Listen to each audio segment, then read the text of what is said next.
अस्सलाम वालेकुम स्टूडेंट्स। आज हम डिस्कस करेंगे ENG 301 का लेक्चर नंबर 27।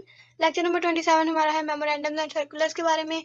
मेमोरेंडम्स क्या होते हैं? Memorandum is an informal form of written messages that are used as reminders in an organisation.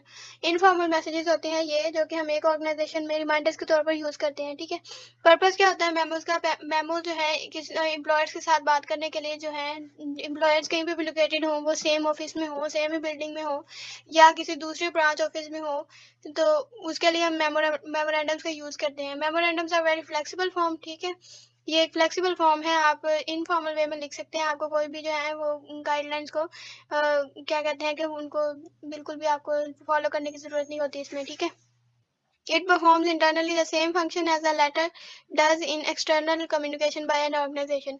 ये सेम फंक्शन जो है लेटर की तरह का परफॉर्म करता है एक एक्सटर्नल ऑर्गेनाइजेशन के साथ कम्युनिकेट करने का।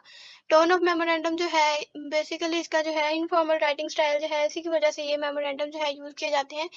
टोन जो है मेमोरेंडम का वो जो है राइटर और रिसीवर के दरमियान में रिलेशनशिप जो होता है उसकी बेस पे डिसाइड किया जाता है। ठीक है, an important factor is the personality of the individual receiving the memorandum. जो भी पर्सन आपका मेमोरेंडम रिसीव कर रहा है उसकी जो पर्सनैलिटी है वो भी एक इम्पॉर्टेंट फैक्टर है मेमोरेंडम की टोन को डिसाइड करने में। ठीक है, फ्लो ऑफ मेमोरेंडम जो होते हैं, फ्लो इनका क्या होता है? अपवर्ड से डाउनवर्ड भी हो सकता है। अपवर्ड मतलब कि एम्प्लॉय से उनके मैनेजर्स और सीईओज की तरफ, डाउनवर्ड सीईओ से मैनेजर्स और मैनेजर से देन एम्प्लॉयज की तरफ भी हो सकता है, या फिर ऑर्गेनाइजेशन के बाहर भी सेंड किए जा सकते हैं। It may be sent from one individual to another. एक पर्सनल जो है एक इंसान खुद से दूसरे को भी सेंड कर सकता है, एक इंसान एक डिपार्टमेंट जो है दूसरे डिपार्टमेंट को भी सेंड कर सकता है। तो इस तरह से ये फ्लो चलता है इसका। ठीक है, फॉर्मेट जो होता है ये राइटिंग स्टाइल ही होता है इसका मेमोरेंडम का। तो इसको लिखते किस तरह से? 3 पार्ट में डिवाइड करके। सबसे पहले उसकी हेडिंग, फिर उसका सब्जेक्ट और उसकी डेट, फिर उसका मैसेज। ठीक है, तो इसका हम सैंपल देख लेते हैं। सैंपल में क्या है? लेफ्ट मोस्ट कॉर्नर में आपने रिसीवर का पहले नाम लिखना है।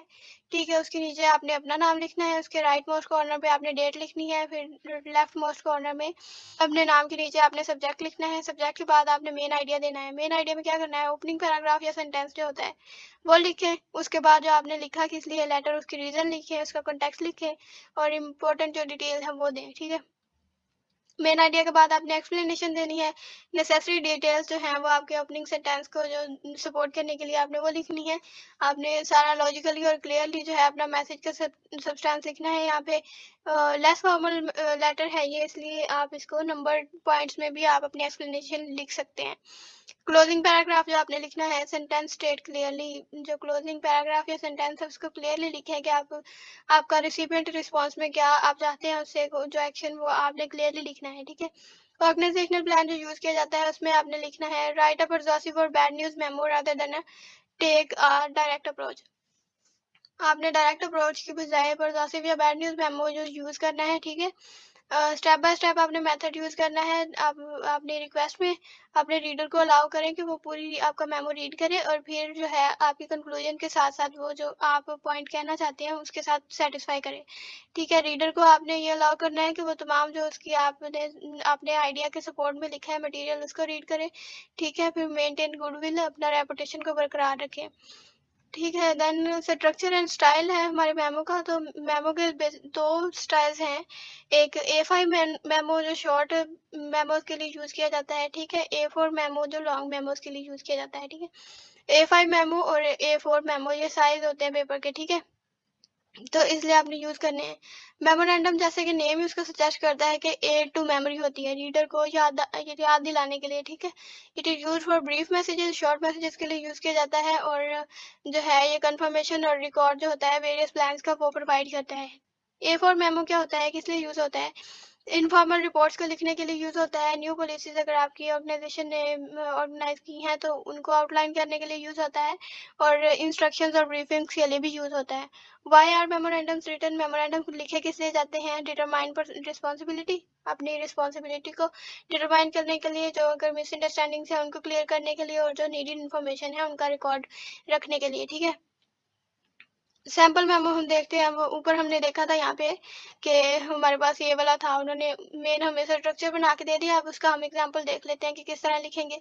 लेफ्ट मोस्ट कॉर्नर में रीडर का नाम या रिसीवर का नाम, उसके नीचे आपने सब्जेक्ट लिखना है अपने मेमो का। राइट मोस्ट कॉर्नर में आपने अपना नाम और उसके नीचे आपने डेट लिखनी है। फिर आगे ये quarterly report that you asked to see is attached, मतलब ओपनिंग सेंटेंस, उसके नीचे आपने एक्सप्लेनेशन और बॉडी है और ये क्लोजिंग है, ठीक है। तो सैम्पल मेमो है, इसके आगे हम लास्ट में रीड भी करेंगे। और सर्कुलर जो है, सर्कुलर लेटर्स क्या होते हैं? Circular letter is prepared once and it may be then duplicated for distribution to various recipients. Circular letter जो होता है एक दफ़ा लिखा जाता है और इसकी डुप्लीकेट कॉपीज बना के उनमें नेम्स और एड्रेसेस की चेंजिंग करके एट द सेम टाइम आप बहुत से लोगों को अगर आपने भेजना है एक ही मैसेज तो उसके लिए सर्कुलर लेटर यूज़ किए जाते हैं। Used to send same information to a number of people, ठीक है। ये सेम जो इन्फॉर्मेशन है बहुत से लोगों के सेंड करनी है तो इसलिए सर्कुलर लेटर यूज होते हैं। Extensively used in sales campaigns and for announcing important developments in business. Business में कोई भी आपने अगर इंपॉर्टेंट डेवलपमेंट की है तो उसकी अनाउंसमेंट के लिए भी ये यूज़ किए जाते हैं। जैसे रीऑर्गेनाइजेशन की आपने बिजनेस में, या कोई एड्रेस चेंज किया है, कोई लोकेशन चेंज की है, तो इस तरह के जो मैसेजेस होते हैं वो सर्कुलर लेटर्स हम उन्हें कहते हैं। राइटिंग प्लान में आपने क्या करना है? राइटिंग प्लान में आपने सबसे पहले अपना लेटर जो है वो ब्रीफ रखना है। सर्कुलर लेटर जो है वो ज़्यादा लंबा लेंथी नहीं लिखना, जैसे आप लोग शॉर्ट लेक्चर पसंद करते हैं। सिमिलरली हर पर्सन का यही होता है आज के दौर में कि कन्वीनियंट हो, शॉर्ट हो, ठीक है। Make the letter as personal as possible by addressing each letter to a particular person. एक ही खास शख्स को भेजने के लिए आपने जैसा जितना पर्सनल आपसे पॉसिबल होता है आपने उतना पर्सनल रखना है। जैसे अगर आप यूज़ कर रहे हैं मिस्टर रीडर और डियर रीडर और या डियर सब्सक्राइबर, उसकी जगह पे बेहतर है कि आप अपने रीडर का नाम लिखें, ठीक है। और प्लूरल फॉर्म जो है आप सैल्यूटेशन की वो ना यूज़ करें, सिंगुलर यूज़ करें। Create the impression of personal interest by using you attitude का यूज़ करते हुए आपने पर्सनल इंटरेस्ट क्रिएट करना है, ठीक है। Express yourself in a way that is understandable and congenial to everyone. ऐसा आपने टोन अपना इख्तियार करना है, अपना लेटर इस वे में लिखना है कि हर किसी के लिए वो समझना आसान हो।